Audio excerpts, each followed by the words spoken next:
Hello guys, and welcome back to MS Tech Tutorials. And in today's video I'm going to be showing us how to fix the XDEFIANT Delta-04 error code, and let's get started. So the first thing you guys are going to do is you're going to go ahead and just make sure that the application is closed. So if you have the game open, just go ahead and go to switcher and just go ahead and just close the game. Now once you do that, go ahead and go to settings. From settings, go to network and make sure you're good. Everything is signed in. PlayStation Network and internet connection is signed in. You can also go ahead and test your internet connection as well. Now once you do that, go ahead and go to settings, go to set up internet connection.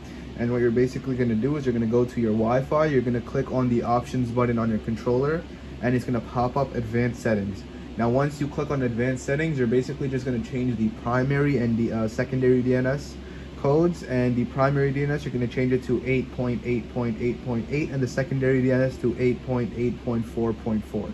Now once you go ahead and do that, you should be good to go. And you can always also restart your Wi-Fi router, and that's pretty simple as well. All you have to do is just unplug the wires out of the Wi-Fi box and just wait 1 or 2 minutes and then replug them. But make sure that when you do that, just make sure you turn your PlayStation off.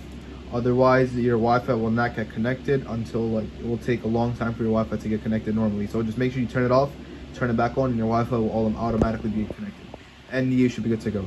So yeah, that is how you can fix the XDEFIANT error code, and you guys should be good to go. So that is it for the video. Thank you guys for watching. Make sure to give the video a thumbs up, subscribe to the channel, and have a great day.